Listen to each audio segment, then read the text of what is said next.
Hi friends, அனைவருக்கும் வணக்கம். தமிழக அரசாங்கமும் மத்திய அரசாங்கமும் இணைந்து வழங்கும் இலவசமாக 10 ஆடுகள் கொடுக்குறாங்க. அதுவும் செம்மறி ஆடு, வெள்ளை ஆடு, இதில் ரெண்டுத்துலேருந்தும் உங்களுக்கு 10 ஆடு கொடுக்குறாங்க. 90% மானியம் கிடைக்கும் சொல்லியிருக்காங்க. இந்த திட்டத்தில் எப்படி பயன்பெறுவது, யார் யாரெல்லாம் தகுதியானவர்கள், எப்படி விண்ணப்பிக்க வேண்டும் போன்ற முழுமையான ஸ்டெப் பை ஸ்டெப்பாக எக்ஸ்பிளைன் பண்ணியிருக்கேன். ஸ்கிப் பண்ணாமல் கடைசி வரைக்கும் பாருங்கள். இலவசமாக ஆடு வாங்கணும்னு நினைக்கிறவங்களுக்கு தமிழக அரசாங்கம் மத்திய அரசாங்கம் இணைந்து வழங்கும் திட்டம் தான் இந்த திட்டம். இந்த திட்டத்தின் பெயர் என்ன, இதற்கு தகுதியானவர்கள் யார் என்றதை முழுமையாக பார்க்க போகிறீங்க. வீடியோ ஸ்கிப் பண்ணாமல் கடைசி வரைக்கும் பாருங்கள். வீடியோ பிடிச்சிருந்தா லைக் பண்ணுங்கள். இது போன்ற பயனுள்ள தகவலை நம்ம சேனலை ஷேர் பண்ணுவோம். நீங்களும் மிஸ் பண்ணால் பார்க்கணும்னா நம்ம சேனலை சப்ஸ்கிரைப் பண்ணிட்டு பெல் பட்டனையும் ப்ரெஸ் பண்ணிங்க. அப்போ தான் நம்ம போடுற வீடியோ நோட்டிஃபிகேஷன் உடனுக்குடனே கிடைக்கும். நீங்களும் மிஸ் பண்ணாமல் பார்க்கலாம். வாங்க வீடியோக்குள்ளே போகலாம். இந்த திட்டத்தின் பெயர் பார்த்தீங்கன்னாக்கா, இது கால்நடை பராமரிப்புத்துறை சார்பாக ஊரக புறக்கடை செம்மறி ஆடுகள் மற்றும் வெள்ளாடுகள் அபிவிருத்தி திட்டம் சொல்கிறாங்க. என்னென்னா, செம்மறி ஆடுகள் மற்றும் வெள்ளாடுகளுக்கான அபிவிருத்தி திட்டம் சொல்கிறாங்க. அது எதனால் கொடுத்துருக்காங்கன்னா, இது 90% மானியத்துடன் கொடுக்குறாங்க தமிழக அரசாங்கம் மத்திய அரசாங்கம். இதற்கு விண்ணப்பிக்கணும்னு நினைக்கிறவங்க எப்படி விண்ணப்பிக்கலாம்னு பார்த்தீங்கன்னாக்கா, ஆடு வழங்கும் திட்டமானது எதனால் கொண்டு வரப்பட்டது என்றால், செம்மறி ஆடு 7.36%, வெள்ளாடு 6.02% மட்டுமே உள்ளது. ஆட்டின் இறைச்சி அதிகமாக தேவைப்பட்டு வருகிறது. இந்நிலையில் செம்மறி மற்றும் வெள்ளாடுகளை அதிகரிப்பதற்காக இந்த திட்டத்தை கொண்டு வந்திருக்காங்க. 90% மானியம் கொடுக்குறாங்க. அதாவது 10 ஆடு இலவசமாக கொடுக்க போகிறாங்க. அதுக்கு நீங்கள் என்ன செய்யணும்னு பார்த்தீங்கன்னாக்கா, இது அரசு மூலமாக நீங்கள் விண்ணப்பிக்க வேண்டும். ஒரு எக்ஸாம்பிளுக்காக சொல்கிறேன். நீங்கள் ஒரு 10 ஆடு வாங்க போகிறீங்கனாக்கா, அந்த 10 ஆட்டுக்கான காஸ்ட் பார்த்தீங்கன்னாக்கா 10,000 ரூபாய் ஆகுதுன்னா, அதில் 90,000 10,000 ஆகுதுன்னா 9,000 பார்த்தீங்கன்னாக்கா கவர்மெண்ட்டே உங்களுக்கு கொடுத்துரும். மீதி 1,000 ரூபாய் கொடுத்தா போதும். உங்களுக்கு 10 ஆடு கொடுப்பாங்க. 10 ஆடு பார்த்தீங்கன்னாக்கா வெள்ளாடு அல்லது செம்மறி ஆடு, இதில் ரெண்டுத்தில் எதனா ஒன்று கொடுப்பாங்கன்ற மாதிரி கொடுத்துருக்காங்க. இந்த திட்டத்தின் பயன்கள் என்னன்னு பார்த்தீங்கன்னாக்கா, ஆடு வழங்க மத்திய அரசானது 60% வழங்குகிறது. அடுத்து மாநில அரசு 30% மானியம் கொடுக்கிறார்கள். மொத்தமாக 90% அரசு வழங்குகிறது சொல்லியிருக்காங்க. மீதமுள்ள 10% பயனாளிகள் பங்காக இருத்தல் வேண்டும். அதாவது 10,000 ரூபாய் கொடுத்தீங்கன்னா 9,000 ரூபாய் கவர்மெண்ட் கொடுக்கும். மீதி நீங்கள் 1,000 ரூபாய் செலுத்தினா போதும்ன்ற மாதிரி கொடுத்துருக்காங்க. இத்திட்டத்தில் பணம் பெற்று துறை சார்ந்து அமைக்கப்பட்டுள்ள சந்தை அல்லது ஆடு வளர்ப்போரிடம் நேரில் சென்று தரமான ஆடுகளை நீங்களே வாங்கி வளர்க்கலாம் சொல்லி கொடுத்துருக்காங்க. இந்த திட்டத்தில் நீங்கள் பயன்பெறணும்னு நினைக்கிறாங்கன்னா, இந்த திட்டத்தில் அப்ளை பண்ணிவிட்டு உங்களுக்கு எலிஜிபிலிட்டி ஆகிடுச்சு சார், நீங்கள் போய் வாங்கிக்கலாம் சொல்லிட்டதுக்கப்புறம் நீங்கள் போய் உங்களுக்கு பிடிச்சி தரமான ஆடுகள் எங்கே இருக்குது அந்த ஆட்டை போய் பார்த்து நீங்களே தேர்வு செய்து கொள்ளலாம்ன்ற மாதிரி கொடுத்துருக்காங்க. இத்திட்டத்தில் 4 முதல் 5 மாத வயதுடைய 10 செம்மறி ஆடுகள் ஒரு கிடாய் கொடுப்பாங்க. 10 செம்மறி ஆடு கூட ஒரு கிடாய் இருக்கணுன்ற மாதிரி கொடுத்துருக்காங்க. அல்லது 4லேருந்து 5 மாதத்துக்குள்ளே இருக்கிற செம்மறி ஆடுகள் 10 செம்மறி ஆடுகள். அப்படி இல்லைன்னா 5லேருந்து 6 மாத வயதுடைய வெள்ளாடுகளை வழங்கி வருகிறார்கள். இதுக்கு செம்மறி ஆடு இல்லைனா வெள்ளாடு, இதில் எதனா ஒன்று தான் நம்ம மிக்ஸ் பண்ணி வாங்கலாமா சார்? செம்மறி ஆடு 5 வெள்ளாடு 5 வாங்க முடியுமான்னு கேட்டாங்கன்னா கண்டிப்பாக கிடையாது. எதனா ஒன்று தான் நீங்கள் வாங்க முடியும். செம்மறி ஆடு வாங்கலாம், இல்லைன்னா வெள்ளாடு வாங்கலான்ற மாதிரி கொடுங்க. இதனுடன் ஆட்டு கிடாயுடன் வழங்கப்படுகிறது. ஒரு ஆட்டு கிடாய் கொடுக்குறாங்க. இந்த இரண்டிலும் ஏதேனும் ஒரு திட்டம் மட்டுமே பயனாளிகளுக்கு வழங்கப்படுகிறது. விதிமுறை பார்த்தீங்கன்னாக்கா, கிடாய் ஆடுகளாக இருந்தால் பயனாளிகள் 1 வருடத்திற்கு பிறகு விற்கக்கூடாது சொல்லிக் கொடுக்க. 1 வருடத்திற்குள்ளே நீங்கள் அந்த கிடாவை விற்கக்கூடாது. அதற்கு மேலே போச்சுன்னா நீங்கள் விற்றுக்கலாம். அதே போன்று பெட்டை ஆடுகளாக இருந்தால் 3 வருடங்கள் விற்கக்கூடாது என்ற மாதிரி உங்களுக்கு கால்நடை பராமரிப்பு துறையிலேருந்து உங்களுக்கு லெட்டர் கொடுத்துருவாங்க. அந்த லெட்டரில் அவங்க கொடுத்துருக்க மென்ஷன் பண்ண மாதிரி நீங்கள் அக்செப்ட் பண்ணி தான் நம்ம அந்த ஆடு கிடைக்குன்ற மாதிரி சொல்லி கொடுத்துருக்காங்க. ஒப்பந்த படிவும் நீங்கள் கொடுக்கணுன்ற மாதிரி கொடுக்குறாங்க. இந்த இலவச ஆடு வழங்க திட்டத்தில் தேர்வு செய்யப்படும் பயனாளிகள் ஒரு நாள் ஆடு வளர்ப்பு பற்றி பயிற்சிக்கான பல்கலைக்கழக பேராசிரியர்கள் வருவார்கள்.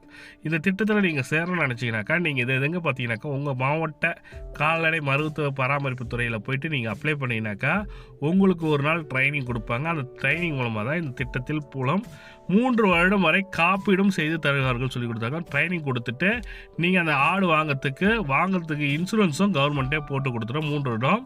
இதெல்லாம் யாரெல்லாம் பயன்பெற முடியும், இதற்கு தகுதியானவர்கள் யாருன்னு பார்த்தீங்கன்னாக்கா, இது எல்லாருக்கும் எல்லாருமே விண்ணப்பிக்க முடியுமா? விவசாயிகள் மட்டும் தான் விண்ணப்பிக்கலாமா? இல்லை பொதுமக்கள் ஆகிய நாங்கள் விண்ணப்பிக்க முடியுமான்னு நான் கேட்டிங்கனாக்கா, தமிழக அரசாங்கம் கொடுத்துருக்க இந்த திட்டத்தில் மூலம் நிலமற்ற விவசாயிகள், சிறு குறு விவசாயிகள், வறுமை கோட்டுக்கு கீழ் உள்ள விவசாயிகள், மாற்றுத்திறனாளிகள், கணவரை இழந்தவர்கள் மற்றும் கணவரால் கைவிடப்பட்ட பெண்கள் என அனைவரும் பயன்பெறலாம் சொல்லி கொடுத்துருக்காங்க. இவங்களாம் மட்டும்தான் தகுதியுடையவர்கள் சொல்லி கொடுத்துருக்காங்க. அது மட்டும் இல்லாமல் என்னென்ன ஆவணங்கள் தேவைப்படும் சார்? அவங்களுக்கு பார்த்தீங்கன்னாக்கா ஆதார் அட்டை, வருமான வரி சான்றிதழ், ரேஷன் கார்டு, இருப்பிடச் சான்றிதழ், விதவைகளாக இருந்தால் விதவை சான்றிதழ், கணவனால் கைவிடப்பட்ட சான்றிதழ், என்னென்ன ஆவணங்களோ நீங்கள் என்ன பேஸ் பண்ணி நீங்கள் இதை எலிஜிபிலிட்டி வறுமை கோட்டை கீழே இருக்கீங்கன்னா அதுக்கான சான்றிதழ் வேணும். ஊனமற்றவர்களாக இருந்தால் ஊனமற்ற சான்றிதழ் வேணும். நிலமற்றவர்களாக இருந்தால் அதனுடைய சான்றிதழ் கொடுக்க முன்னுரிமை வழங்கப்பட சொல்லி கொடுத்துருக்காங்க. இது கால்நடை பராமரிப்புத்துறை சார்பாக புறக்கடை செம்மறியாடுகள் வெள்ளாடுகள் அபிவிருத்தி திட்டம் சொல்லிட்டு கொடுத்துருக்காங்க. இதுதான் இந்த திட்டத்தோட நோக்கமே. புறக்கடை செம்மறியாடு வெள்ளாடு திட்டத்தின் மூலமாக பயன்பெறும்னு நினைக்கிறவங்க உங்கள் மாவட்ட பகுதியில் உள்ள கால்நடை பராமரிப்புத்துறையின் கீழ் உள்ள இயக்கும் அதிகாரியிடம் சென்று நீங்கள் பெற்றுக்கொள்ள முடியும். இந்த திட்டத்துக்கான அப்ளிகேஷன் ஃபார்ம் பார்க்கலாம் வாங்க. ஃப்ரீ கோட் அப்ளிகேஷன் ஃபார்ம் சொல்லிட்டு இது பாருங்கள், நான் டவுன்லோட் பண்ணி வச்சுருக்கேன். இந்த அப்ளிகேஷன் வேணுன்றவங்க கீழே டிஸ்கிரிப்ஷன் லிங்கில் கொடுக்குறேன். தமிழக அரசின் ஏழ்மை நிலையில் உள்ள விதவைகள், கணவனால் கைவிடப்பட்ட பெண்கள், ஆதரவற்ற பெண்கள் பயனாளிகள் விலையில்லா ஆடுகள் வழங்கி தொழில் முனைவராக உருவாக்கும் திட்டம் சொல்லி கொடுத்துருக்காங்க பாருங்கள். இந்த திட்டத்துக்குள்ள இந்த அப்ளிகேஷனை நீங்கள் ஃபில்அப் பண்ணி கொடுக்கணும். இது ஆன்லைன்லலாம் கிடையாது, ஆஃப்லைனில் தான் உங்கள் மாவட்டத்தில் உள்ள கால்நடை பராமரிப்புத்துறையின் மூலமாக வழங்கப்படுகிறது. நீங்கள் அப்ளை பண்ணுற மாதிரி இருக்கும். பெயர், வயது, கைபேசி எண், ஆதார் அட்டை எண், குடும்ப அட்டை எண், ரேஷன் கார்டு, ஸ்மார்ட் கார்டு எண், ஆதரவாளர் பழங்குடியினராக இருக்கணும்ன்ற மாதிரி கொடுத்துருக்காங்க. மற்றவர் இருந்தாலும் விண்ணப்பிக்கலாம். முழு முகவரி நீங்கள் எங்கே வசிக்கிறீங்களோ கொடுக்குறோம். குடும்ப உறுப்பினர்கள் தகுதி, சிறப்பு தகுதி விதவை, கணவரால் கைவிடற்ற பெண்கள், ஆதரவற்ற பெண்கள் எதுவும் இல்லை என்று சொன்னீங்கன்னாக்கா அப்போது நீங்கள் நிலமற்ற விவசாயிகளாக இருக்கலாம், குறு விவசாயிகளாக்கா, சிறு விவசாயிகளாக இருக்கலாம். தற்போது வைத்துள்ள கால்நடைகள் விவரம் பசு, எருமை, செம்மறியாடு, வெள்ளாடு எத்தனை வச்சுருக்கீங்கன்னு சொல்லணும். விவசாய நிலம் உள்ளதா,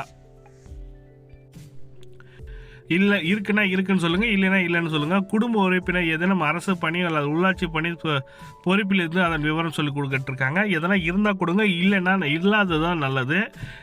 மேற்கண்ட விவசாய நிரந்தரமாக வசித்து வருகின்றன. நான் அல்லது எனது வீட்டில் உள்ளவர்கள் வைத்துள்ள ஆடுகளை எல்லா முறையிலும் பராமரிப்பேன். தமிழ்நாடு அரசு விலையில்லா கறவை பக்க ஆடு வழங்கும் திட்டம் மற்றும் தேசிய கால்நடை இயக்கம் புறக்கடை ஆடுகள் வளர்ப்பு திட்டம் ஆகிய திட்டத்தின் கீழ் இதுவரை பயன்பெறவில்லை. மேலே தெரிவித்துள்ள தகவல் யாவும் உண்மையானவை என உறுதியளிக்கிறேன். மேலே திட்டத்தின் நோக்கம், பயன்பாடு மற்றும் சட்ட திட்டங்கள் அனைத்தும் எனக்கு கால்நடை உதவி மருத்துவர் மற்றும் வட்டார அலுவலக அலுவலர், மகளிர் திட்ட வட்டார அலுவலர் ஆகியோர் நன்கு விளக்கி கூறினர். இதனை அறிந்தே இந்த விண்ணப்பம் சமர்ப்பிக்கிறேன்னு சொல்லியிருக்காங்க. கால்நடை உதவி மருத்துவர், வட்டாட்சி அலுவலர் பிடிஓ சொல்லியிருக்காங்க. அப்படின்னா மகளிர் திட்ட வட்டார அலுவலரிடம் நீங்கள் சென்று கேட்டு தெரிஞ்சுக்கலாம்.